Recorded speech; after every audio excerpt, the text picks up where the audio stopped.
देखो कल तक जहां देखे थे आगे प्रोसीड करते हैं। सेकेंड लॉ तक पे बेस्ड कुछ क्वेश्चन करा था। अभी देखते हैं कुछ बातें करते हैं। कॉन्सेप्ट एक कॉन्सेप्ट आता है वेट का, एक होता है वेट, डब्ल्यू से लिखा, ठीक है। वेट क्या होता है बताओगे मुझे? वेट और मास में क्या डिफरेंस है छोटे क्लास में? हाँ बोलो। हाँ हाँ, वेट और मास में क्या डिफरेंस है? मास क्या है? मास फिक्स है सर। देखो वेट वेरी कर सकता है। सिंपल फिक्स नहीं, मास भी चेंज करता है लेकिन नॉर्मल कंडीशन में नहीं करता है। आगे हम देखेंगे रिलेटिविटी का कॉन्सेप्ट जब आता है वहां पे मास भी चेंज करता है, लेकिन जनरल सेंस में करना ठीक है तुम्हारा। देखो मास क्या है? मास प्रॉपर्टी है। प्रॉपर्टी का मतलब क्या होता है? प्रॉपर्टी का मतलब जिससे कोई पहचाना जाए। जैसे आदमी की प्रॉपर्टी क्या है? पहचाना जाए कि इतना लंबा है, इतना नाटा है, मोटा है, आंख ऐसे है, नाक ये है, कान ऐसा है, ये आदमी की प्रॉपर्टी है। वो कितना हैवी। उसी तरह ऑब्जेक्ट की प्रॉपर्टी क्या है? उसका लेंथ क्या है, उसका मास क्या है, उसका टेम्परेचर कितना है, गर्म है ठंडा है, ये सब किसकी प्रॉपर्टी है? ऑब्जेक्ट की। तो मास क्या? ऑब्जेक्ट का कंटेंट, जिन चीजों से मिलकर बना है उनसे उन चीजों का कंटेंट है। वेट क्या है? वेट फोर्स है। वेट फोर्स है। फोर्स का काम क्या है? फोर्स का काम है धक्का देना, पुश या पुल, धक्का देना, खींचना। तो एक फोर्स है, एक प्रॉपर्टी है। मास किस कारण बनता है? उन चीजों जिन चीजों से मिलकर ऑब्जेक्ट बना होता है, इनहेरिटेंट चीजों से मिलकर बना होता है, उसके कंटेंट की वजह से मास है। उसमें एक्सटर्नल इंफ्लुएंस नहीं है, उस बॉडी का ही रोल है। वेट में क्या एक्सटर्नल इंफ्लुएंस है? किसका इंफ्लुएंस है? जो भी है बॉडी, एस्ट्रोनॉमिकल बॉडी। हमारे लिए क्या? अर्थ है। हमारे लिए आसपास सबसे हैवी बॉडी अर्थ है। तो अर्थ की ग्रेविटी क्या बोलती है कि अर्थ के सेंटर की तरफ ऑब्जेक्ट को क्या होता है? अर्थ के सेंटर की तरफ किसी ऑब्जेक्ट को पुल करता है कोई चीज, इसलिए नीचे आता है। ग्रेविटी ये बोलती है। तो कोई ऑब्जेक्ट नीचे आ रहा है, अगर पुल कर रही है ग्रेविटी, तो एक फोर्स नीचे की तरफ लग रहा है। जो फोर्स नीचे की तरफ लग रहा है वही क्या है? वेट है। यानी वेट अगर जब हम बोलते हैं तो मास को हम किससे लिखते हैं? मास को हम लिखे एम से। वेट को किससे लिखते हैं? डब्ल्यू से। वेट इक्वल टू क्या बोलते हैं? वेट इक्वल टू बोलते हैं mg। फोर्स इक्वल टू हम बोलते हैं F equal to ma, mass into acceleration. तो यहां पे भी मास ही इंटू एक्सलेशन ही है, बस एक्सलेशन कौन सा है? Acceleration due to gravity. और एक्सलेशन ड्यू टू ग्रेविटी किधर लगती है? Vertically downward. Acceleration due to gravity लगती है वर्टिकली डाउनवर्ड। तो a इक्वल टू क्या लिखा? g, मतलब एक्सलेशन ही है। हॉरिजॉन्टल केस में a लिखा, तो वर्टिकली डाउनवर्ड केस में क्या लिखा? g लिखा। एक्सलेशन ड्यू टू ग्रेविटी की डायरेक्शन होती है क्या? Towards downward, towards the centre of the earth. तो अर्थ के सेंटर की तरफ, चूंकि g की डायरेक्शन है, g क्या है? वेक्टर है। तो हमने बताया था वेक्टर का मल्टीप्लिकेशन, ये आप पता है, any vector multiply by scalar is a vector. Vector को मल्टीप्लाई किया स्केलर से तो वेक्टर है। तो वेट कैसी क्वांटिटी है? वेक्टर क्वांटिटी है। मास कैसी क्वांटिटी है? स्केलर।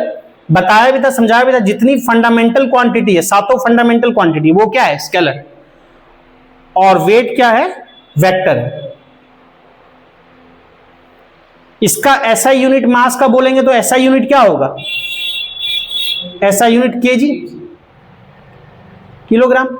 और इसका एसआई यूनिट फोर्स है ना, तो न्यूटन। सीधा बोलो, फोर्स है तो न्यूटन। केजी मीटर पर सेकंड स्क्वायर, बिल्कुल उसी को क्या बोलेंगे? न्यूटन। तो दोनों में फर्क पता चला कि ऑब्जेक्ट जो है तुम्हारा ये जैसे है, इसको हाथ पे रखे हैं, समझना, हाथ पे रखे हैं, इसका मास होगा कुछ। हाथ पे रखे हैं तो हाथ क्या होगा? हाथ को इसका वजन फील होगा, हाथ को इसका मास फील नहीं होगा, हाथ को इसका वेट फील होगा। क्यों?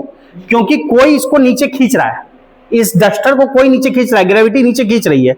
अगर कोई नीचे नहीं खींचता ना, कोई अगर नीचे नहीं खींचता तो ये हाथ को दबाता नहीं, कंप्रेस नहीं करता। हाथ को कंप्रेस क्यों कर पा रहा है? कि कोई नीचे खींच रहा है, इसलिए हाथ को कंप्रेस हो रहा है। यानी m इंटू जी क्या है? डाउनवर्ड। अब जरा ध्यान से समझना, सोचना कि इसी डस्टर को हमने एक धागे से बांध के लटका दिया ऊपर। इस डस्टर को धागे से बांध के लटका दिया ऊपर, और जहां तक डस्टर आ रहा है धागे से लटकने के कारण, जहां तक डस्टर आ रहा है धागे से लटकने के कारण हाथ को हल्का से टच करा दिए। डस्टर अपना नेचुरल लटक रहा था, ठीक है, धागे से लटक रहा था, हमने जस्ट टच कराया। हाथ को क्या इसका वजन फील होगा? नहीं, उसका वजन रस्सी ले चुका होगा, स्ट्रिंग ले चुका होगा। अब क्या होगा? इसका वेट क्यों नहीं फील हो रहा? क्योंकि इसका जो फोर्स है उसको किसी ने वियर कर लिया, रस्सी, जिसको टेंशन बोला करेंगे आगे, तो रस्सी ने इसके फोर्स को ले लिया, तो ये हाथ को दबा नहीं पा रहा है, तो दबा नहीं पा रहा है तो हाथ को इसका वेट फील नहीं हो रहा है। यानी वेट तभी फील होगा, वेट का मतलब है acceleration due to gravity downward, अगर कंप्रेस कर सकता है तो। बात समझ में आ रही है? इसीलिए हम क्या बोलते हैं कि मून पे जाएंगे तो मास नहीं बोलते हैं कि मून पे, सुने हो कि वेट हो जाता है 1/6, छोटे क्लास में किए भी होगा, मून पे वेट हो जाता है 1/6। हम ये नहीं बोलते मून पे मास 1/6 हो जाता है। क्यों? क्योंकि मून पे g/6 हो जाता है। एक्सेलेरेशन ड्यू टू ग्रेविटी क्या हो जाती है मून पे? कम हो जाती है 1/6। क्यों? क्योंकि मून का मास क्या है? कम है अर्थ से। अब मास की वजह से जी क्यों चेंज होता है ये हम ग्रेविटेशन चैप्टर में देखेंगे कि जी किससे क्यों, मास के साथ जी का क्या रोल है, कुछ रिलेशन आएगा gm/r + h², वो ग्रेविटेशन में देखेंगे। लेकिन इतना समझ सकते हो कि मून का चूंकि मास कम है तो मून पे भी वेट है, मून पे भी वेट है, चूंकि मास कम है तो ग्रेविटेशनल एक्सेलरेशन मून भी लगा रहा है, मून भी ग्रेविटेशनल फोर्स लगा रहा है, पर अर्थ से कम लगा रहा है, तो उसका जी अर्थ से कम है। अर्थ पे जी लिख रहे हैं तो मून पे उसका g/6 एक्सेलरेशन लग रहा है, तो वेट वहां पे क्या हो जाता है? mg/6, मास वही रहा है। स्पेस में क्या होता है? स्पेस में कोई ग्रेविटी नहीं होती, कोई प्लैनेट का ग्रेविटी नहीं एक्ट कर रही है तो कोई कंप्रेस नहीं कर पा रहा है, कोई खींच नहीं पा रहा है, कोई खींच नहीं पा रहा है तो चीजें क्या हो रही है? हवा में डोल रही है, तो क्या होता है? वेटलेसनेस फील होता है, हल्का फील होता है, वेटलेसनेस फील होता है। यानी वेटलेसनेस, मासलेसनेस नहीं बोलते हैं। आदमी ऐसा नहीं है, आदमी गया स्पेस में, अभी शुभांशु शुक्ला गए थे, सुधांशु शुक्ला क्या नाम है जानना चाहिए, लखनऊ के शुभांशु शुक्ला, हाँ, तो शुभांशु शुक्ला गए थे तो ऐसा नहीं हुआ कि छोटा होकर ऐसे सिकुड़ के आ गए, मास कम नहीं हो, मास वही रहेगा, वेट नहीं फील होता है, हवा में तैर रहा है। क्यों? क्योंकि कोई ग्रेविटी नहीं है। ठीक ना? तो बात समझ में आया? यानी g0 कर दो तो w0 हो जाएगा, m0 नहीं होगा ऐसा। ठीक, अब बेसिक इसको लिखना है, लिख लेना, पहले वेट के बारे में थोड़ा सा लिख लो, जनरल बात है जानते हो लेकिन फिर भी लिख लो। लिखो weight, weight of a body,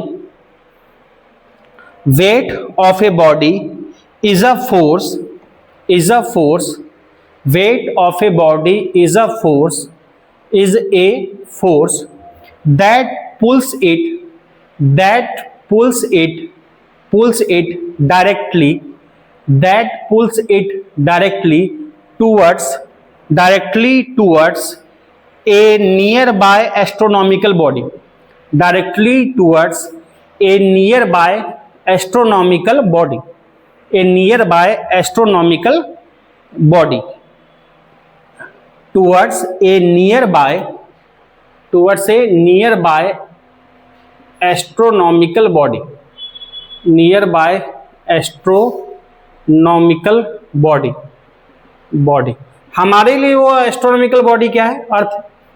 astronomical body full stop लिखना।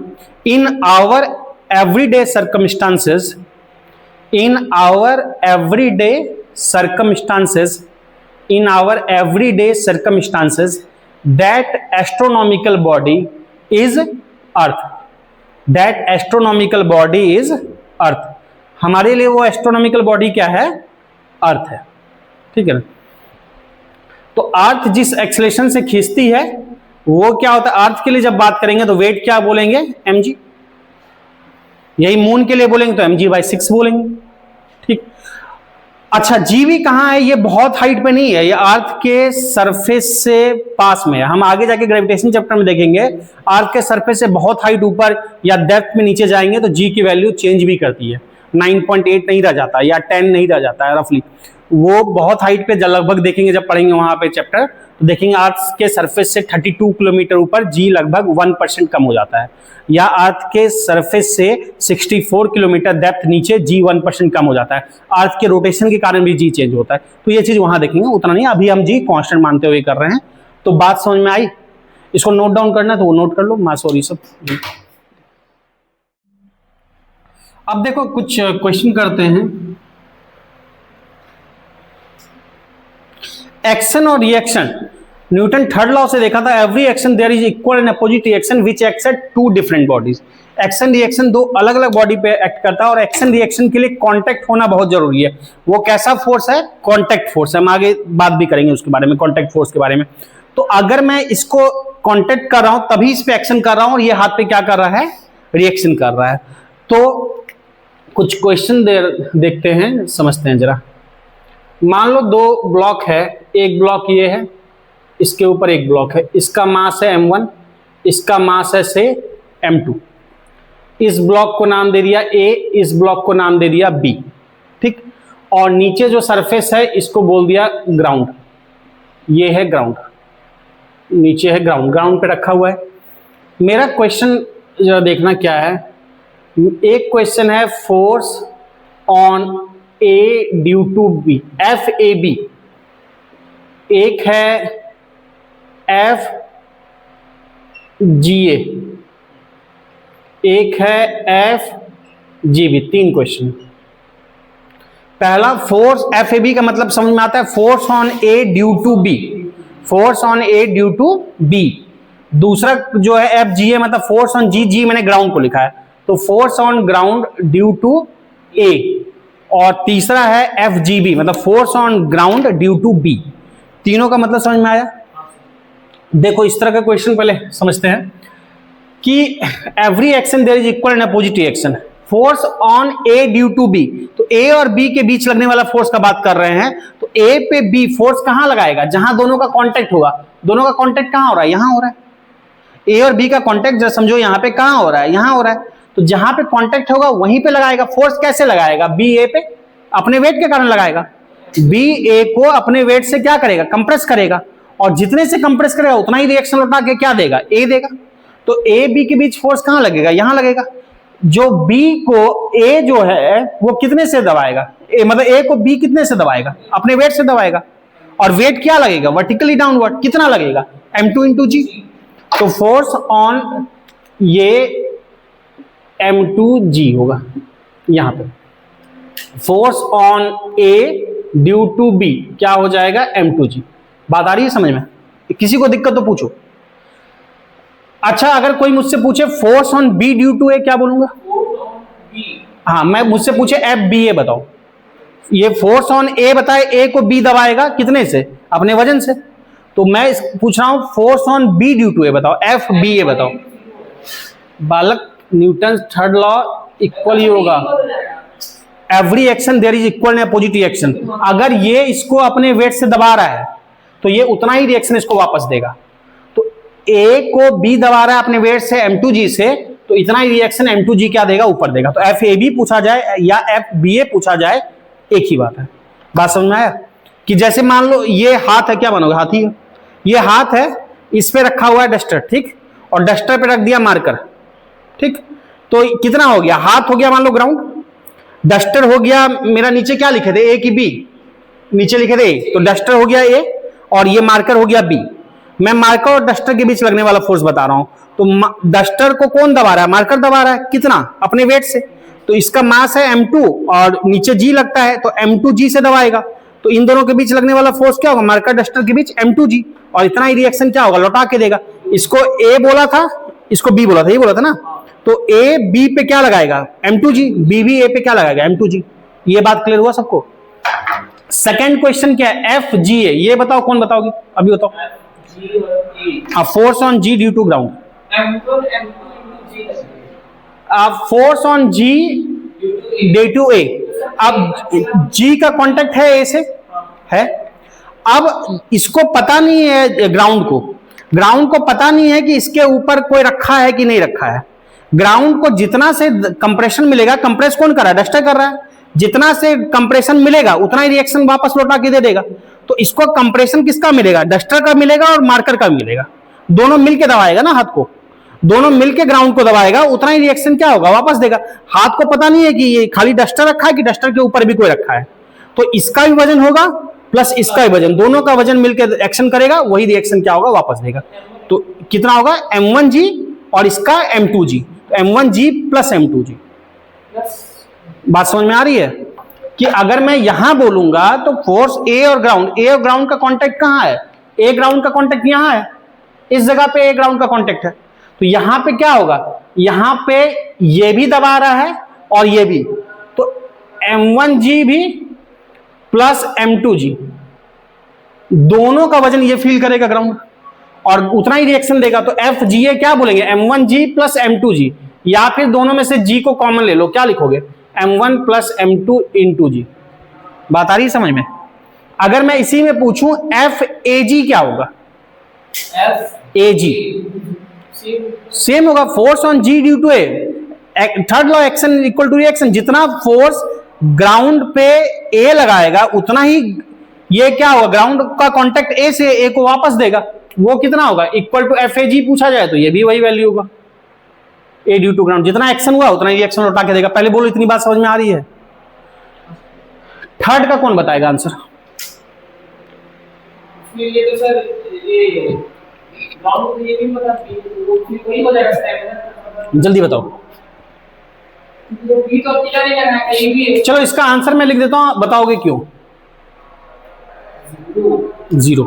क्यों? एक्शन और रिएक्शन अभी थोड़ी देर पहले बोला था, कांटेक्ट फोर्स है, बी का ग्राउंड से कोई कांटेक्ट ही नहीं है, बी का ग्राउंड से कांटेक्ट है नहीं, ए का है, तो बी ग्राउंड पे कोई एक्शन ही नहीं कर रहा, ए कर रहा है, तो बी ग्राउंड पे कोई एक्शन ही नहीं कर रहा, तो ग्राउंड भी रिएक्शन कहां देगा, ए को देगा, पर बी को नहीं देगा ना, तो जितना एक्शन होगा उसी का रिएक्शन, तो एक्शन रिएक्शन कांटेक्ट फोर्स है, ग्राउंड का चूंकि बी से कोई कांटेक्ट ही नहीं है, तो बी का ग्राउंड पे कोई एक्शन नहीं होगा, तो रिएक्शन भी क्या होगा, जीरो होगा। तो एफ जी भी अगर एक्शन है तो एफ बी जी क्या होगा, रिएक्शन होगा, दोनों जीरो होगा, ये दोनों कांटेक्ट फोर्स है, कांटेक्ट होना जरूरी है, कांटेक्ट नहीं होगा तो कोई एक्शन नहीं, कोई रिएक्शन नहीं। जैसे हाथ है, ग्राउंड की जगह हाथ समझ लो, हाथ पे रखा है डस्टर, डस्टर पे रखा है मार्कर, हाथ को कुछ नहीं पता, हाथ को दबा रहा है डस्टर, और डस्टर पे वो रिएक्शन दे देगा, दोनों मिलकर दबा रहा है तो टोटल रिएक्शन दे देगा। लेकिन मैं इसका बोलूंगा मार्कर का हाथ से कोई कांटेक्ट नहीं है, तो कोई कांटेक्ट नहीं, तो मार्कर हाथ पे कोई एक्शन नहीं करेगा, हाथ पे एक्शन डस्टर करेगा, तो मार्कर कोई एक्शन नहीं करेगा, क्योंकि कांटेक्ट ही नहीं है तो कोई रिएक्शन भी नहीं मिलेगा।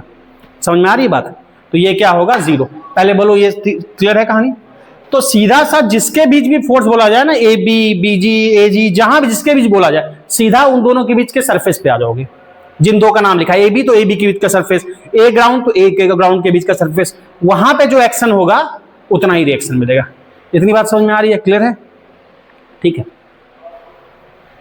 एक क्वेश्चन करोगे, उसको नोट कर रहे हो तो नोट करते चलो, साथ में क्वेश्चन करोगे, उसको कोई नोट नहीं किया तो नोट करते चलो। एक क्वेश्चन मैं दे रहा हूं, उसको ट्राई करो।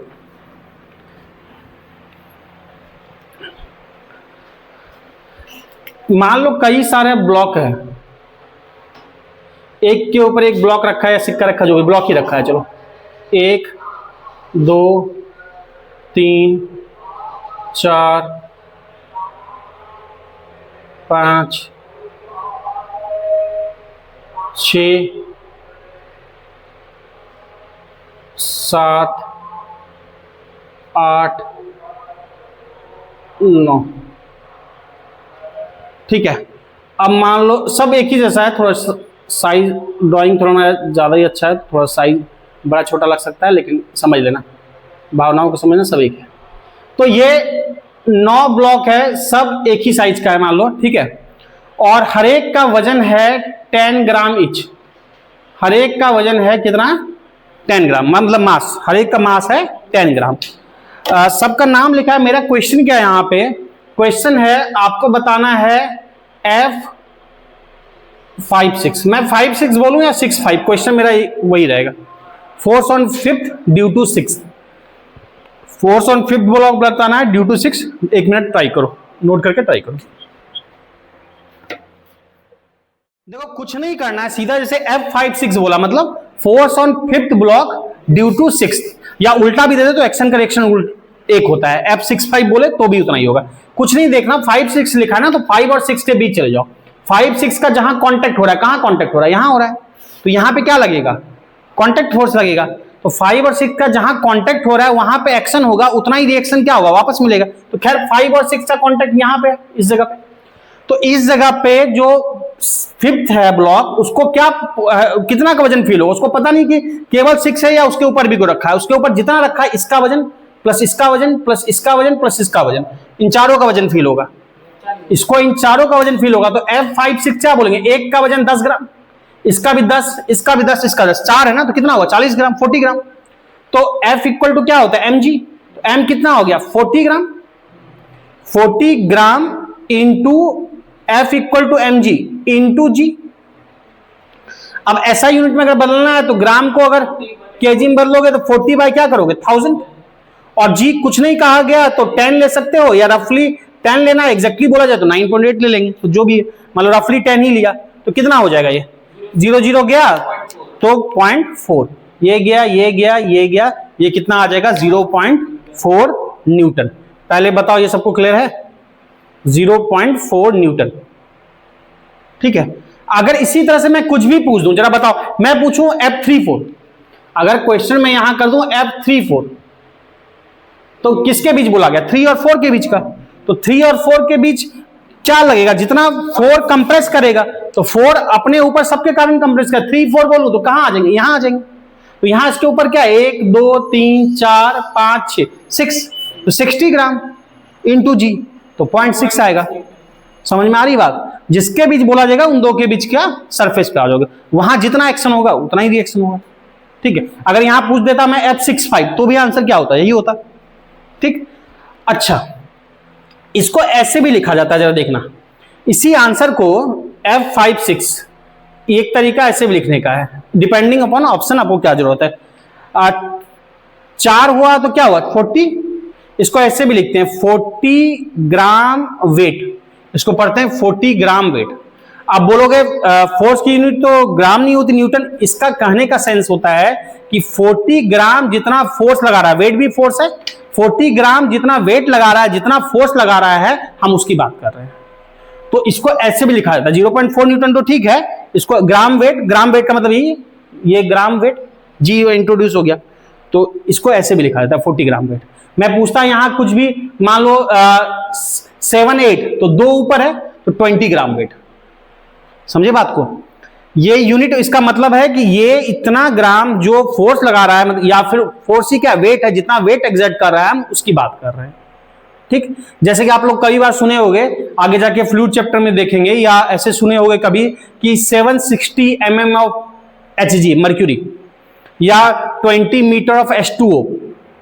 तो दरअसल यूनिट ये प्रेशर के लिए यूज करते हैं, प्रेशर की यूनिट होती है पास्कल, न्यूटन पर मीटर स्क्वायर, फोर्स पर यूनिट एरिया, तो पास्कल यूनिट होती है प्रेशर की। लेकिन हम कई बार बोलते हैं कि 20 metre of H2O pressure, 760 mm of mercury pressure. मतलब क्या होता है कि एक ट्यूब लो, उसमें 760 mm हाइट तक मर्क्यूरी रखो, वो जितना प्रेशर लगाएगा हम उसकी बात कर रहे हैं। एक ट्यूब लो, उसमें 20 मीटर हाइट तक वाटर भरो, वो जितना प्रेशर लगाएगा हम उसकी बात कर रहे हैं। तो उसी तरह से इसका मतलब है, बाकी डिटेल हम फ्लूइड में देखेंगे उसकी बात, जो mm/g बोला। तो ये समझ में आया लिखने का तरीका। तो डिपेंडिंग अपॉन ऑप्शन ऐसे भी लिखा हो तो पता होना चाहिए, इसको नोट डाउन कर लो फिर। हाँ क्या पूछो, हम पूछ रहे थे कि जैसे आप पढ़ा रहे हैं उस हिसाब से सर जितना एटमॉस्फेयर हम लोग पे दबाव लगा रहा है, हाँ उतना हम लोग भी सर दबाव लगा रहे हैं। हाँ, दबाव मतलब आप फोर्स बोलो कि जितना फोर्स एटमॉस्फेयर एडजस्ट कर रहा है प्रेशर इनटू एरिया, उतना ही फोर्स हम भी लगा, तभी तो हम टिके हुए हैं। नहीं तो क्या होगा, आप समझो कि अगर हम उतना फोर्स नहीं लगाएंगे तो हमको कोई कंप्रेस कर रहा है, एक लिमिट है ना। कोई मान लो किसी बलून ही है, आप दबा रहे, एक लिमिट से ज्यादा दबाओगे फट जाएगा। तो हम तो नहीं फट रहे ना, हमको बाहर से अगर दबा रहा है, हम भी तो अंदर से रेजिस्टेंस दे रहे हैं, रेसिस्ट कर रहे हैं। अगर नहीं करें तो हम कोलैप्स कर जाएंगे। इसमें क्या होता है, सी वगैरह में जब बहुत नीचे जाते हैं ना, तो क्या होता है कि प्रेशर बहुत ज्यादा बढ़ता जाता है, प्रेशर बढ़ता जाता है। तो आदमी जो होता है वो देखे, वो जो आपका गोताखोर वगैरह जो होता है, तो जो सी डाइवर वगैरह होता है, वो लोग लगाया होता है ऐसा, उससे बुलबुला निकलता रहता है। उस इंस्ट्रूमेंट का क्या काम है, प्रेशर बाहर के प्रेशर के लगभग मेंटेन करना। हम फ्लूइड चैप्टर में देखेंगे। अदरवाइज क्या होगा, अंदर का प्रेशर अगर कांस्टेंट बनाया, बाहर का प्रेशर बढ़ता जा रहा, आदमी कंप्रेस हो जाएगा। तो चूंकि एटमॉस्फेरिक प्रेशर हमको बचपन से आदत है झेलने की, तो हम पे प्रेशर पड़ रहा है, हम उसको फील नहीं कर पाते। उसी में डिफरेंस होता है तो हम उसको फील करते हैं। स्पेस पे गया या दूसरे मून पे गया, तो प्रेशर जो डेली का आदत था उससे वेरी कर जाता है। कोई मून पे मान लो जीवन कभी मिल जाए, बिताता रहे, उसके लिए वो प्रेशर यूजुअल है, लेकिन वो आज के प्रेशर के लिए हैबिचुअल होना पड़ेगा उसको। तो प्रेशर जो हम झेल रहे हैं, हम टिके नहीं तो हम तो कोलैप्स कर जाएंगे ना। हम भी अगर फोर्स रजिस्ट ना कर रहा हो हमारा बॉडी इंटरनली, तो आदमी ही कोलैप्स कर जाएगा। तो इसलिए ठीक है, हम भी कॉन्सेप्ट एक देखते हैं, कंस्ट्रेंट मोशन। इसकी थ्योरी बहुत ज़्यादा नहीं है चैप्टर में, थ्योरी लगभग हम कर चुके हैं। कुछ एक थ्योरी ही है, रॉकेट प्रपोल्शन है, रॉकेट प्रोपल्सन है। थ्योरी में कुछ और एक दो चीज़ें हैं, इक्विलिब्रियम है, जो हम लीनियर और रोटेशनल दोनों देखेंगे रोटेशन में। तो थ्योरी के नाम पे बहुत कुछ नहीं है, मेनली कॉन्सेप्ट है, क्वेश्चन है। एक कॉन्सेप्ट आते हैं कंस्ट्रेंट मोशन का। कंस्ट्रेंट मोशन क्या चीज़ है, समझेंगे इसको। इस कॉन्सेप्ट को समझने के बाद फिर हम दोबारा फिर क्वेश्चन पे आएंगे। अलग अलग पैटर्न के कई टाइप के क्वेश्चन बनते हैं चैप्टर में। कंस्ट्रेंट मोशन भी हम दो पार्ट में पढ़ेंगे। एक अभी पढ़ रहे हैं, ये बेसिक सा पढ़ेंगे। उसके बाद एक पार्ट कई तरह के क्वेश्चन करेंगे, कॉन्टैक्ट फोर्स, टेंशन, पुली वाले सब करके फिर दूसरे टाइप के कंस्ट्रेंट मोशन में आएंगे जिसको वेज कंस्ट्रेंट बोलते हैं। उसका बहुत स्टैंडर्ड क्वेश्चन बनता है, एडवांस वगैरह में ज्यादा पूछते हैं उस पर। और अभी फिलहाल बेसिक कंस्ट्रेंट देख रहे हैं, फिर वेज कंस्ट्रेंट कुछ लेक्चर के बाद फिर देखेंगे जब कनेक्ट होगा। अभी फिलहाल कंस्ट्रेंट मोशन देखते हैं। कंस्ट्रेंट मोशन का मतलब क्या होता है? सिंपल इंग्लिश के हिसाब से भी पता है कंस्ट्रेंट का मतलब क्या है? तो कंस्ट्रेंट का मतलब होता है कि एक की वजह से दूसरे को मोशन करना पड़ रहा है। क्या मतलब है, क्या चीज कहना चाह रहा हूं, देखते हैं। मान लो एक मास है 2 kg का, एक और मास है मान लो 5 kg का, दोनों के बीच है रस्सी बंधा हुआ, दोनों के बीच रस्सी बना है, इसको हम खींच रहे हैं। ठीक, फ्रिक्शन वगैरह के बारे में नहीं सोचे हैं तो अभी बात भी नहीं करेंगे, उसका भी असर होता है कुछ, देखा जाएगा, अभी मतलब नहीं है, अभी हम सिंपल बात कर रहे हैं, उसमें भी बातें फॉलो होती है। अब कंस्ट्रेंट मोशन है, मान लो इसको फोर्स से खींच रहे हैं 2 kg से, मतलब 2 kg को खींच रहे हैं किसी फोर्स से, और 2 kg और 5 kg के बीच में रस्सी है, स्ट्रिंग है। तो मुझे एक बात बताओ, अगर रस्सी ना टूटे और पूरा सिस्टम खींच जाए, इनफ फोर्स लगाए, तो 2 kg खींचेगा? सिंपल, बहुत सिंपल बात है। 2 kg मान लो खींचा और वेलोसिटी कुछ मिला, से मान लो कुछ भी वेलोसिटी मिला, मान लो 3 मीटर पर सेकंड, समझना जरा बात को। तो 2 kg 3 मीटर पर सेकंड से खींचा, और रस्सी का अगर ये खींच रहा है तो रस्सी का हर एक पॉइंट भी रस्सी ना टूटे कितने से खींचेगा? इतने से ही खींचेगा, 3 मीटर पर सेकंड से। रस्सी का हर एक पॉइंट, ए पॉइंट ले लिया, मान लो ये बी ले लिया, ये सी ले लिया, इस तरह से कोई सा ही पॉइंट लेंगे, सबकी वेलोसिटी क्या होगी? सब इधर ही खींचेगा, कितने से? 3 मीटर पर सेकंड से। ये ब्लॉक भी कितने से खींचेगा? 3 मीटर पर सेकंड से। तो हम किसी भी पॉइंट पे वेलोसिटी ले ले, बहुत जेन्युइन बात कर रहा हूं, बहुत जनरल बात कर रहा हूं, अभी इस पे कॉन्सेप्ट अच्छा आ जाएगा। इसी पे VC इक्वल टू सब क्या होगा? सब वही होगा जितने से ये जा रहा है ब्लॉक। अगर रस्सी ना टूटे तो ये 3 मीटर पर सेकंड से, ये पॉइंट, ये पॉइंट, ये पॉइंट, ये पॉइंट, उस वजह से 5 kg का ब्लॉक भी सब 3 मीटर पर सेकंड से जा रहा है। ठीक है, जाएगा। इसी को बोलते हैं कंस्ट्रेंट मोशन। मतलब हमने इसको खींचा, इसकी वजह से ये रस्सी का हर एक पॉइंट, ये सब कुछ उतने से जाने को मजबूर है। तो सिंपल सा ये चीज होता है। ठीक, लेकिन इसी पे जब कॉन्सेप्ट देखेंगे, हम क्वेश्चन देखेंगे, तो क्वेश्चन फिर बहुत अलग अलग टाइप के, अच्छे अच्छे टाइप के बन जाएंगे। कुछ क्वेश्चन से बात को समझते हैं। मान लो कि क्या है, एक क्वेश्चन देखते हैं।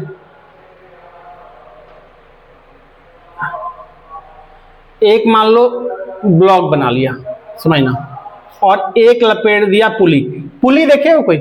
कहां पे देखो? कुएं वगैरह में देखे होगे, कुएं में रस्सी फंसा होता है, घिरनी होता है, उस पर रस्सी फंसा होता है, नीचे बाल्टी है, पकड़ के खींचते हैं, वो घिरनी क्या होता है? घूमता रहता है, डिस्क शेप का होता है, वो घूमता जाता है। या आपके कई सिस्टम, बेल्ट या चेन सिस्टम में भी, बस वगैरह अगर देखोगे, बस का पीछे इंजन वगैरह के पास देखोगे, वहां भी पुलिस सिस्टम काम करता है। तो बहुत जगह होता है, मैं बेसिक आपको बेसिक कुएं वाला तो जरूर देखे होगे। ठीक है, तो पुली होता है इस तरह से। पुली का कनेक्शन मान लो किसी और से है, इसको इतना ही बनाते हैं, और यहां से इसका कनेक्शन है ऐसे करके किसी ब्लॉक से, किसी ब्लॉक से कनेक्शन है। ठीक है, किसी ब्लॉक से कनेक्शन है इसमें। 3D नहीं है कोई पुली, क्या है पुल, 3D उडी कुछ नहीं है वाला। ये क्या है कि इस तरह से कोई सरफेस है, सरफेस पे ब्लॉक है, पुली को फिक्स कर दिया गया है किसी से। पुली केवल घूम सकता है, खिसक नहीं सकता। तो पुली यहां से, पुली से ऐसे रस्सी गई है, इससे होके, इससे होके, इससे होके ब्लॉक तक गई है। अब हम क्या कर रहे हैं, ऊपर वाले ब्लॉक को खींच रहे हैं। मान लो ऊपर वाले ब्लॉक को खींच रहे हैं, ऊपर वाला ब्लॉक कुछ A है, ऊपर वाला ब्लॉक को मान लो A नाम दे दिया, नीचे वाला ब्लॉक को B नाम दे दिया। ये है 5 मीटर पर सेकंड। ठीक, ये है 5 मीटर पर सेकंड। तो ब्लॉक B की वेलोसिटी कितनी होगी? ब्लॉक B की वेलोसिटी कितनी होगी हमको पता करना है।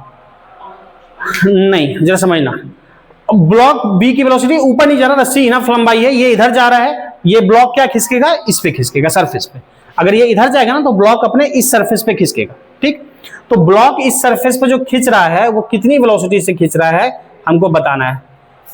तो अब इसी पे क्वेश्चन बन गया। देखो अब सिंपल सा बात समझो, ये 5 से खींच रहा है, रस्सी का हर एक पॉइंट क्या होगा? 5 से खींचेगा। अभी बताया, हर एक पॉइंट कितने से खींचेगा? 5 से। हर एक पॉइंट ये इधर देखो, कहीं पे भी देखोगे ये वेलोसिटी इधर क्या होगी, 5 मीटर पर सेकेंड। 5 मीटर पर सेकेंड क्या है, रस्सी की वेलोसिटी। अब जो ब्लॉक है, ब्लॉक की वेलोसिटी जो है, ब्लॉक तो इस डायरेक्शन में भाग रहा है, तो ब्लॉक की वेलोसिटी इस डायरेक्शन में भाग रहा है। जरा बात समझना कि ब्लॉक में वेलोसिटी किसकी वजह से आएगी, रस्सी की वजह से आएगी। ब्लॉक में वेलोसिटी किसकी वजह से आएगी, रस्सी की वजह से आएगी। अच्छा, कुछ एंगल भी मुझे देना चाहिए, तो मैं एंगल मान लो ये देता हूं, ये एंगल मान लो दे दिया हॉरिजॉन्टल से, जो इस रस्सी का एंगल है ये मान लो 37 डिग्री। ठीक, दो वैल्यू याद रखना, आपको बताया था ऐसे बेसिक, तो बाकी याद है 37 और 53 के लिए। साइन कॉस टेन याद रखना आसान है, कोई भी एक वैल्यू याद रखोगे तो बाकी इजिली लिख पाओगे, पहले भी कई बार बता चुका हूं। साइन कॉस 10, साइन 37 क्या होता है 3/5 और ये होता है 4/5। साइन याद है तो कॉस उल्टा होता है, ये 4/5 ये 3/5, और इन दोनों को डिवाइड करोगे ये हो जाएगा 3/4, ये हो जाएगा 4/3। कभी कंफ्यूजन भी होता है जैसे साइन में कि 4/3 था कि 3/5 था कि 4/5, तो हम सिंपल पता है कि साइन की वैल्यू 0 से 90 के बीच में बढ़ती है, तो साइन 0 से 90 में एंगल के बीच में वैल्यू बढ़ती है, यानी पहले 3/5 आएगा बाद में 4/5, तो 37 3/5 और 53 4/5। अब जरा समझो, कंस्टेंट के वजह से, कंस्टेंट मोशन की वजह से रस्सी कितने से जाएगा 5 मीटर पर सेकंड से। इसको जो वेलोसिटी मिलेगा किसकी वजह से मिलेगा, रस्सी के मूवमेंट की वजह से। तो रस्सी, इसका जो हिस्सा रस्सी की तरफ होगा, क्योंकि इसको वेलोसिटी ड्यू टू स्ट्रिंग है, रस्सी की वजह से है, तो हम कंपोनेंट हमेशा अलोंग द स्ट्रिंग लेंगे। ध्यान रखना कंपोनेंट कैसे लेना है, हमेशा अलोंग द स्ट्रिंग। तो वीबी का component along the string, angle के साथ वाला क्या होता है कॉस, तो क्या लिखेंगे VB cos 37 equal to 5। Component हमेशा अलोंग द स्ट्रिंग लेना है, तो वीबी कॉस 37, क्योंकि इसकी वजह से ही यहां पे मोशन हो रहा है स्ट्रिंग की वजह से। कॉस 37 की वैल्यू बताया है 4/5, कॉस 37 क्या होता है 4/5, तो ये वीबी कितना हो जाएगा 5 × 5 25/4, तो ये इसकी वेलोसिटी हो जाएगी 25/4 मीटर पर सेकंड। तो बात आ रही है समझ में। अब कंपोनेंट का मतलब मैंने वेक्टर में बताया था, या किसी को दिक्कत है तो एक बार फिर बता देता हूं, बाकी पता है। कंपोनेंट क्यों लेते हैं, क्या मतलब होता है कि जो इसको मान लो जब हम खिसका रहे हैं इस तरह से 10 न्यूटन से, ठीक, 10 न्यूटन का फोर्स हम ऐसे लगा रहे हैं इसके लेंथ के पैरेलल, वही 10 न्यूटन हम इस पे ऐसे लगा दे किसी एंगल पे, वही 10 न्यूटन हम ऐसे लगा दे किसी एंगल पे। मान लो 10 न्यूटन हमने ऐसे लगाया, और जब उसी 10 न्यूटन इस एंगल पे लगाया, वही 10 इस एंगल पे, वही 10 इस एंगल पे, वही 10 इस एंगल पे, फोर्स उतना ही लगा रहे हैं कि हर बार ये एक साथ खिसकेगा, नहीं, इसको वही फोर्स खिसकाएगा जो इस डायरेक्शन में कंट्रीब्यूट कर पाएगा। जो फोर्स इस डायरेक्शन में कंट्रीब्यूट करेगा हॉरिजॉन्टल डायरेक्शन में इसके लेंथ के पैरेलल, उसी फोर्स की वजह से ये खिसकेगा। जब मैं 10 लगाता हूं, फ्रिक्शन वगैरह को कंसीडर नहीं किया अभी, तो जब 10 लगा रहा हूं तो पूरा का पूरा 10 इसको आगे बढ़ा रहा है, पूरा का पूरा 10 क्या कर रहा है, इसको आगे बढ़ा रहा है। लेकिन जब यहीं पे हम इस तरह से फोर्स लगा रहे हैं तो इसको 10 आगे नहीं बढ़ा पा रहा है, 10 का वो हिस्सा जो इस डायरेक्शन में लगेगा। तो ये मान लो 10 है, और ये जो है ये हिस्सा इसके पैरेलल आएगा, ये जो है इसके पैरेलल आएगा, ये 10 है, इसको दो पार्ट में ब्रेक किया जा सकता है, इसको कंपोनेंट बोलते हैं, वेक्टर बताया हुआ, एक ये पार्ट, एक ये हिस्सा और एक ये हिस्सा। ये हिस्सा जो होगा, ये अगर एंगल रेड और ब्लैक के बीच में थीटा है तो ये 10 है, तो रेड के अलोंग क्या लगेगा 10 cos थीटा, फोर्स लग रहा है ब्लैक मार्कर के अलोंग, लेकिन इसको आगे बढ़ाएगा जो इसके लेंथ के पैरेलल लग रहा है, और लेंथ के पैरेलल कौन लग रहा है रेड मार्कर, तो रेड मार्कर यानी 10 का वो हिस्सा जो इस डायरेक्शन में काम करेगा, उस डायरेक्शन में क्या काम करेगा, अगर ये एंगल थीटा है तो ये क्या होता है 10 cos थीटा। कैसे होता है डिटेल वेक्टर में बताया, तो 10 cos थीटा की वजह से आगे बढ़ेगा, ना कि ये 10 की वजह से। तो कंपोनेंट का ये मतलब है। दूसरे कंपोनेंट का मैंने क्यों नहीं बात किया, क्योंकि एक कंपोनेंट तो ये लगा, दो कंपोनेंट परपेंडिकुलर होते हैं, ब्लैक वाले का एक कंपोनेंट ये है, दूसरा कंपोनेंट ब्लैक वाले का ऐसे लगेगा, ऐसे, दूसरा कंपोनेंट ऐसे। अब इसकी वजह से तो ये आगे नहीं बढ़ेगा, ये तो ऐसे डाउनवर्ड ऐसे लग रहा है, ये बढ़ेगा, ये जो इसको इधर ऐसे धक्का देगा, इसकी वजह से तो कुछ नहीं होगा, इसको आगे नहीं बढ़ेगा, तो इसलिए इसकी बात नहीं कर रहे हैं हम, इसकी बात कर रहे हैं। तो कंपोनेंट यहां ध्यान रखना हमेशा अलोंग दी क्या लेते हैं स्ट्रिंग। तो वेज कांस्टेंट सिंपल कॉन्सेप्ट था, लेकिन क्वेश्चन ठीक ठाक मिल गए। तो करो, अभी और क्वेश्चन कराएंगे, इसको लिख लो। हाँ देंगे, पहले लिखो इसको। देखो ये क्वेश्चन दिया अभी, इसमें क्या बताना है तुमको, ये समझो। एक ऐसा रॉड है, उस पे रिंग लगा है, जैसे कि आपका पर्दे वाली रॉड होती है, तो पर्दे कर्टन की रॉड होती है, पर्दे वाली रॉड होती है, उस पे रिंग लगा है। उस रिंग से इस तरह से स्ट्रिंग गया हुआ है और यहाँ पे पुली है, समझना, और इससे होते हुए वो स्ट्रिंग नीचे आया है इधर, और यहां से एक ब्लॉक लटक रहा है। ब्लॉक अगर नीचे आ रहा है, से 4 मीटर पर सेकंड से नीचे आ रहा है, तो क्या होगा, ये तोड़ के तो नहीं निकलेगा, ये इधर भागेगा, ये इधर खिसकेगा। ब्लॉक नीचे आएगा, ये खिसकेगा इधर से। ब्लॉक 4 मीटर पर सेकंड से नीचे आ रहा है, आपको बताना है ये कितने से इधर खिसकेगा, रिंग कितने से इधर खिसकेगा। ये एंगल 53 दिया है, हमने बोला कंपोनेंट हमेशा अलोंग द स्ट्रिंग लिखना है। ट्राई करो 1 मिनट में जल्दी से। देखो इसको समझो जरा ध्यान से। ये क्या हो रहा है कि ये ब्लॉक नीचे आ रहा है, ये ब्लॉक नीचे आएगा तो ये रस्सी लगा है, रस्सी से कनेक्ट है, कौन, रिंग कनेक्ट है। रिंग क्या होगा, इस पे स्लाइड करेगा इधर रॉड पे। तो और इसका मतलब, सिंबल का मतलब होता है, पूछ रहे थे कोई, इसका मतलब होता है फिक्स्ड, मतलब पुली फिक्स्ड। फिक्स्ड का मतलब ये पुली घूमेगी बट इधर उधर खिसकेगी, ऊपर नीचे दाहिने बाएं अपने जगह पे घूमेगी। तो ये खैर है, ये 4 मीटर पर सेकंड से नीचे आ रहा है, तो कंस्टेंट मोशन से इसका कनेक्शन किससे, स्ट्रिंग से। तो स्ट्रिंग के हर एक पॉइंट की वेलोसिटी क्या होगी, 4 ही होगी। ये भी 4 से नीचे आएगा, ये भी 4 से। स्ट्रिंग का हर एक पॉइंट कितने से नीचे आएगा, 4 मीटर पर सेकंड से। ठीक, अब अगर हम, ये किधर खिसकेगा, रिंग इधर खिसकेगा, रिंग इस डायरेक्शन में खिसकेगा। तो रिंग की वेलोसिटी v माना है, कंपोनेंट हमेशा क्या लेना है, अलोंग द स्ट्रिंग। यानी रिंग में स्पीड किसकी वजह से आया, स्ट्रिंग की वजह से आया। तो इसका कंपोनेंट इधर मत लेना, उल्टा मामला हो जाएगा। रिंग के अलोंग हमेशा कंपोनेंट अलोंग द स्ट्रिंग लेना है, स्ट्रिंग का कंपोनेंट इधर नहीं लेना। तो क्या लिखेंगे, v cos 53। स्ट्रिंग का कंपोनेंट, इसका रिंग का कंपोनेंट अलोंग द स्ट्रिंग लोगे तो ये v है, v का कंपोनेंट इधर क्या होगा, v cos 53, और इक्वल टू क्या होगा, इस डायरेक्शन में स्पीड क्या है, 4। तो v cos 53 इक्वल टू क्या होगा, इसका कंपोनेंट अलोंग द स्ट्रिंग लेंगे तो v cos 53 इक्वल टू 4। और cos 53 की वैल्यू क्या होती है, एंगल के साथ वाला कंपोनेंट cos, इसलिए cos लिखा, v ये है, तो ये कंपोनेंट हो जाएगा v cos थीटा, और इधर कंपोनेंट हो जाएगा तुम्हारा v sin थीटा, इससे 90 डिग्री पे, इससे 90 बनाते इधर, तो उससे मतलब नहीं है, मुझे इस डायरेक्शन में चाहिए। v cos 53, cos 53 की वैल्यू क्या है, 3/5। cos की वैल्यू घटती है, 3/5 इंटू 4, तो ये कितना आ जाएगा, 5 इंटू 4 20/3 आ रहा है। अब ऐसा मत ध्यान रखना कि आंसर कांस्टेंट मोशन में 20/3 आता है, डेटा ऐसा आता है इसलिए हो गया। ठीक है, इतना खतरनाक कॉन्सेप्ट मत बनाओ। शॉर्ट ट्रिक बना लिया, खुश हो गया, उछल गया। कांस्टेंट मोशन का आंसर 20/3, सीधा देखा मारा, ऐसा नहीं करना। ठीक है, क्लियर है। अब देखो एक क्वेश्चन और करेंगे, नोट कर लो, जो कर रहे हो नोट कर लो। बाकी एक पुला है, बड़ा पुला मतलब वही पुली ही है। एक पुली है, इससे रस्सी गई है इधर, रस्सी गई है इधर। एक ब्लॉक है ऐसे और एक ब्लॉक है ऐसे, ये ए है, ये बी है। ठीक, ये ए है, ये बी है। अगर यहां बात करें, मान लो इसकी वेलोसिटी इधर है, ये जो एंगल है, ये वेलोसिटी इधर है 5 मीटर पर सेकंड। ठीक, 5 मीटर पर सेकंड। एंगल वगैरह मान लो दे रखा होगा, तो ये एंगल जो दे रखा है, ये रस्सी कितने एंगल पे है, तो ये एंगल है मान लो कि से कुछ 37 डिग्री, और इधर भी रस्सी जो है वो भी जो एंगल है हॉरिजॉन्टल से, ये एंगल है 53 डिग्री।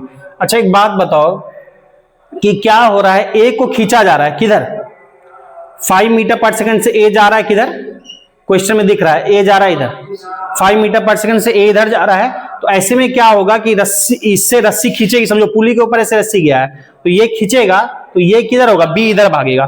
तो तुमको बताना है वेलोसिटी ऑफ बी कितना है, अगर ए को 5 मीटर पर सेकंड से खींचा जा रहा है। थोड़ा सा और ढंग का क्वेश्चन है, ध्यान देना। हॉरिजॉन्टल से ये 37 है और इधर हॉरिजॉन्टल से 53 एंगल। सोचो, 1-2 मिनट का टाइम लो, बताओ। देखो इसका क्वेश्चन समझो। हमको कांस्टेंट मोशन, रस्सी कितने से आ रही है पहले ये पता करना है। यहाँ रस्सी नहीं दिया है, यहाँ ब्लॉक की वेलोसिटी दिया है, स्ट्रिंग का नहीं। ब्लॉक ए 5 मीटर पर सेकंड से इधर जा रहा है, तो हमको पहले पता करना है स्ट्रिंग क्या। देखो स्ट्रिंग ऐसे गई है, जरा ध्यान से समझना, ऐसे है, ऐसे है, ऐसे है। तो स्ट्रिंग कैसे खींच रहा है, इस डायरेक्शन में खींच रहा है। ये स्ट्रिंग इस डायरेक्शन में खींचेगी, तो ये इसमें खींचेगी, इसको थोड़ा सा आगे एक्सटेंड किया, ऐसे इस डायरेक्शन में खींच रही है। तो स्ट्रिंग के ये डायरेक्शन में खींच रही है ना, तो इस डायरेक्शन में स्पीड 5 तो नहीं है। अच्छा एक बात समझो, क्वेश्चन में ये 37 दे रखा है, तो ये एंगल कितना होगा? 37 ही होगा। ये लाइन कट कर रही है क्या, कौन सा एंगल बोलते हैं इसको? तो ये भी कितना होगा? 37 डिग्री। मुझे स्ट्रिंग की वेलोसिटी निकालनी है। मान लो ये मैंने मान लिया v, ठीक। तो हमने एक चीज बताया, कुछ कंफ्यूजन मत रखना, कंपोनेंट हमेशा अलोंग द स्ट्रिंग लेंगे। तो पहले स्ट्रिंग का स्पीड पता करते हैं। तो 5 का कंपोनेंट अलोंग द स्ट्रिंग क्या होगा? 5 cos 37। कंपोनेंट हमेशा अलोंग द स्ट्रिंग जाना है, तो एंगल के साथ वाला cos 5 cos 37 equal to v। तो v 5 cos 37 की वैल्यू 4/5। चलो जागे लोग, अच्छा लगा। 4/5 इक्वल टू क्या होगा? v। तो 5 से 5 चला गया, v इक्वल टू क्या हो गया? 4। तो स्ट्रिंग जो है वो कितने से खींच रहा है? 4 से। यानी ये जो इस डायरेक्शन में स्पीड होगी, ये नीचे पूरा कितने से आ रहा है? 4 से। ये 4 मीटर। तो ये भी ऊपर जाएगा, हर एक पॉइंट 444 से नीचे आएगा। इसका हर एक पॉइंट 444 से क्या होगा? ऊपर जाएगा। ये वाला पार्ट नीचे आएगा, इसके ऊपर से रस्सी ऐसे गई है, ये नीचे आएगा, ये ऊपर बढ़ेगा। तो ये भी कितने से बढ़ेगा? Constant motion. अगर रस्सी ना टूटे तो ये भी कितने से बढ़ेगा? 4 से बढ़ेगा। तो ये आ गया 4। हमको किसका निकालना है? b का। फिर वही काम करेंगे, कंपोनेंट हमेशा अलोंग द स्ट्रिंग लेंगे। तो b का कंपोनेंट अलोंग द स्ट्रिंग क्या लिखेंगे? vb cos 53, एंगल के साथ होला cos, vb cos 53 डिग्री। 4 की वजह से, स्ट्रिंग की 4 मीटर पर सेकंड स्पीड की वजह से इसको मिला वेलोसिटी। पहले ब्लॉक खींचा, ब्लॉक का जो हिस्सा स्ट्रिंग को मिला, स्ट्रिंग को मिला 4 मीटर पर सेकंड, और स्ट्रिंग की वजह से फिर ये ब्लॉक खींचा। तो ये ब्लॉक कितना हो जाएगा? vb cos 53। cos 53 की वैल्यू 3/5। अरे तो चमत्कार हो गया, सबका आंसर 20/3। अब तो रटिए लेना आप लोग, और जाके गुरु गोबर का देना, सर जितना कराए सब वही आंसर है 20/3 होता है। लेकिन चलो डेटा ऐसा पड़ जा रहा है सबके इसमें। तो बात को समझे? क्लियर है? इसको नोट डाउन किए? इसको नोट डाउन करो, एक कॉन्सेप्ट बता रहा हूं अभी। तो इस टाइप के बेसिक क्वेश्चन जो है वो कर लोगे क्या? ठीक है। अब एक कॉन्सेप्ट बताता हूं।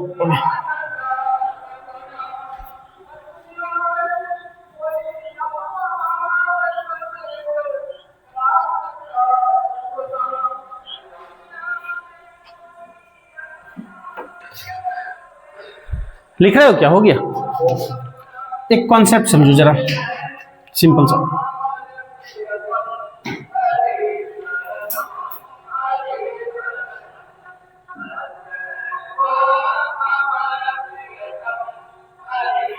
कोई फ्रिक्शन वगैरह की बात नहीं करे, चूंकि फ्रिक्शन पढ़े भी नहीं है। सिंपल सा बात बताओ कि अगर ये वाला ब्लॉक समझो, ये वाला ब्लॉक ए वाला जो है 5 मीटर पर सेकंड से ऊपर जाएगा।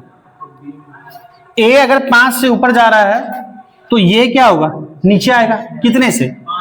5 से नीचे आएगा, 5 मीटर पर सेकंड से नीचे आएगा। बहुत नॉर्मल कॉन्सेप्ट है, कोई दिक्कत नहीं है। ठीक है, दोनों का अगर सेम नहीं है मास, और ऑब्वियस है कि अगर ये ऊपर जा रहा है ये उतने से नीचे आएगा। ठीक, या फिर इसको नीचे खींचेंगे किसी से 5 मीटर पर सेकंड से, तो ये 5 मीटर पर सेकंड से ऊपर जाएगा। तो ये तो जनरल केस है, कोई दिक्कत नहीं। इसी को खींच रहे हैं 5 मीटर पर सेकंड से, तो ये पूछे कितना होगा, तो 5 मीटर पर सेकंड से ऊपर जाएगा। कोई दिक्कत दुख तकलीफ नहीं है। ठीक है, अब मैं क्या बोल रहा हूं कि ठीक है ये तो ठीक है, अब मैं बोल रहा हूं किसी को इसको ऊपर जा रहा है या इसको नीचे खींच रहे हैं। मान लो बोले बी को नीचे खींच रहे हैं 5 मीटर पर सेकंड से, तो ए कितने से ऊपर जाएगा? 5 मीटर पर सेकंड। अब मैं बोल रहा हूं बी को 5 मीटर पर सेकंड से ऊपर खींच रहा हूं, और साथ में पुली भी मान लो कुछ से 15 मीटर पर सेकंड से ऊपर जा रही है। मतलब इसको 5 मीटर पर सेकंड नीचे खींच रहे हैं और ये पूरा सिस्टम ऊपर जा रहा है। बात समझ में आ रही है? अभी पुली रेस्ट में था, मतलब रेस्ट का मतलब पुली का रोटेशनल मोशन हो रहा था, रोटेट कर रहा था, पर ऊपर नीचे खिसक नहीं रहा था, ट्रांसलेशन नहीं हो रहा था, ऊपर नीचे खिसक नहीं रहा था, अपने जगह पे था। अब ये पूरा सिस्टम ऊपर जा रहा है, पूरा पुली सिस्टम 15 मीटर पर सेकंड से ऊपर जा रहा है, और ये ब्लॉक बी जो है 5 मीटर पर सेकंड से नीचे आ रहा है। तो बताओ वेलोसिटी ऑफ ए कितना होगा? तो बताओ इस केस में वेलोसिटी ऑफ ए कितना होगा? ये समझे बात? इस केस में 5 फिर नहीं होगा, 10 कितना होगा देखेंगे। इस केस में बस 5 नहीं होगा। ये समझ में आया? अगर पुली ऊपर नीचे कहीं मूव ना करे, अपने जगह पे केवल रोटेट कर रहा है, तो ये अगर 5 मीटर पर सेकंड नीचे आ रहा है तो ये 5 से क्या होगा? ऊपर जाएगा। लेकिन अब मैं बोल रहा हूं कि ठीक है ये 5 से तो नीचे आ रहा है, लेकिन पूरा सिस्टम 15 से ऊपर जा रहा है, तो अब इसकी वेलोसिटी 5 नहीं बोल सकते, और ये भी नहीं बोल सकते कि ऊपर जाएगा कि नीचे जाएगा। वो हम कैसे देखेंगे, बात करते हैं। ठीक है, समझ में आया क्या बोलना चाह रहा हूं? अब ये केस जरा बता रहा हूं, उसको समझना।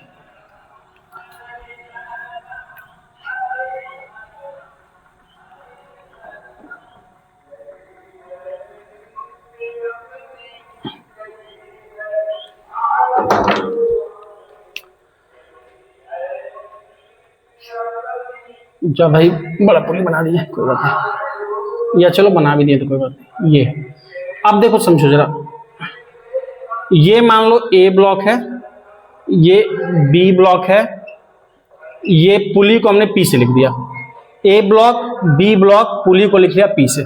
जरा समझना, किसी समय में कोई भी नीचे जाए, ए या बी में कोई भारी होगा कोई हल्का होगा, तो कोई भी नीचे आए, ये नीचे आए या ऊपर जाए, कोई भी नीचे जाए, किसी समय पे बताना कि यही नीचे आ गया ये ऊपर चला गया, या ये नीचे आ गया ये ऊपर चला गया।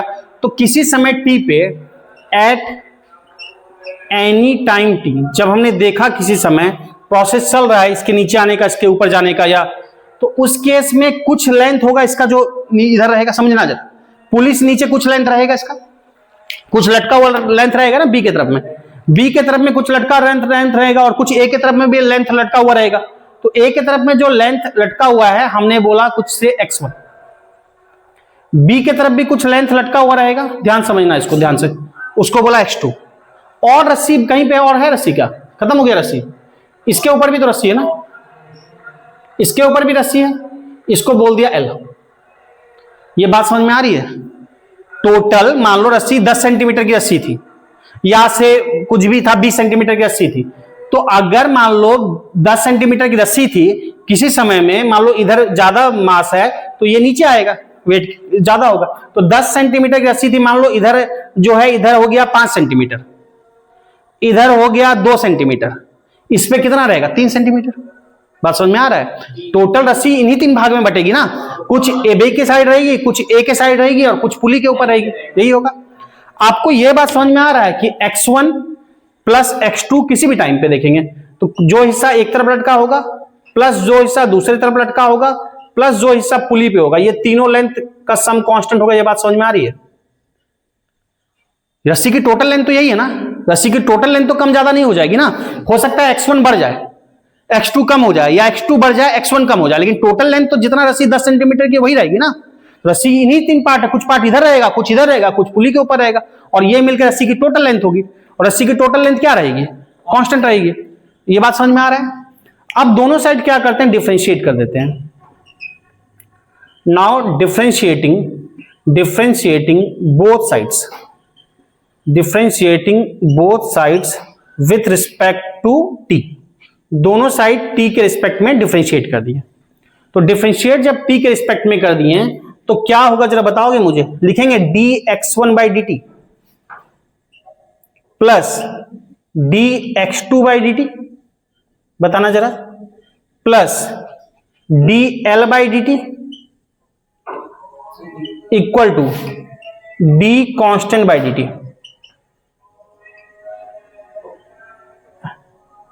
पहले बोलो ये क्लियर है? dx1 बाई डी टी क्या है? x1 की पोजीशन में change with respect to time है। dx1 बाई डी टी मतलब x1 में change with respect to time. Position, change in position with respect to time क्या होती है? वेलोसिटी। तो x1 के साइड किसको लिखा है? वेलोसिटी a का लिखा है, यानी x1 के साइड जो चेंज आएगा वो किसका वेलोसिटी में आएगा? a में। किसके रिस्पेक्ट में? पुली के रिस्पेक्ट में। तो ये dx1 बाई डी टी निकला वेलोसिटी किसका? a का विथ रिस्पेक्ट टू पुली। पुली के रिस्पेक्ट में कितना आगे गया? नहीं गया, तो क्या लिखेंगे? VAP, velocity of A with respect to pulley. ये x2 में चेंज आया, वेलोसिटी B का with respect to pulley, plus मैं लिखने जा रहा हूं 0। क्यों बताओगे? ये इसका तो दिक्कत नहीं होना चाहिए, इक्वल टू कांस्टेंट का डिफरेंशिएशन क्या होता है? 0। तो ये जो 0 होगा, मैं इसको भी 0 कर रहा हूं, dl बाई डी टी। क्यों बता सकते हो? क्योंकि इस पे जितना भी लेंथ रहेगा, रस्सी का अलग हिस्सा हो सकता है, रस्सी का अलग हिस्सा हो सकता है कि इस पे रहे, लेकिन जितना ये है पुली के डायमेंशन उतना ही लेंथ हमेशा रहेगी ना। मान लो ये हिस्सा 3 सेंटीमीटर जगह ले रहा है, हो सकता है इधर बढ़ जाए, इधर कम हिस्सा लटके, लेकिन इस पे हमेशा 3 सेंटीमीटर ही लटका रहेगा ना, क्योंकि इसका जो डायमेंशन है उतना ही लटका रहेगा इस पे। बात समझ में आ रही है? यानी एल क्या है, कांस्टेंट है ना किसी भी टाइम में, तो इसका डिफरेंशिएशन क्या होगा, 0 कांस्टेंट का। क्योंकि एल कांस्टेंट है तो ये आया दिस इक्वल टू 0। अब देखना VA माइनस VP, आपको बताया था रिलेटिव मोशन जब कराया था, VAB velocity of A with respect to B क्या बोलते हैं, VA माइनस VB बोलते हैं। तो VAP क्या बोलेंगे, VA माइनस VP।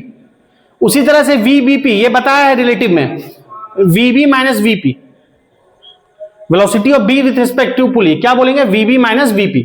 अब जब इसको लिखो VA प्लस BV और इधर माइनस VP माइनस VP क्या होगा, माइनस 2BP।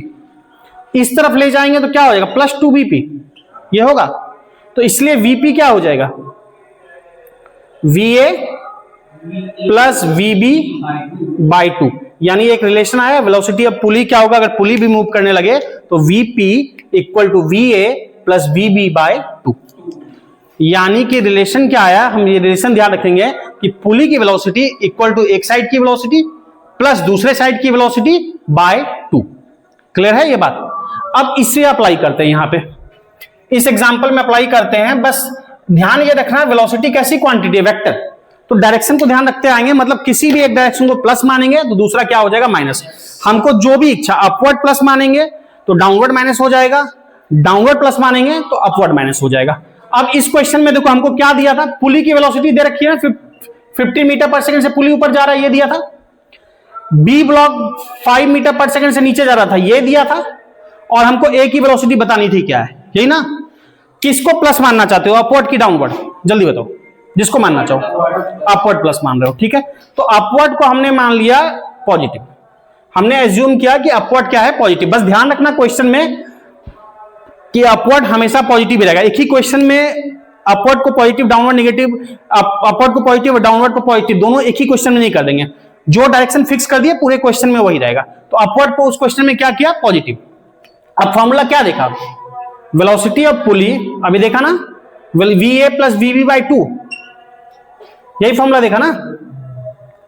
तो पुली की वेलोसिटी इक्वल टू एक साइड की वेलोसिटी प्लस दूसरी साइड की बाई 2।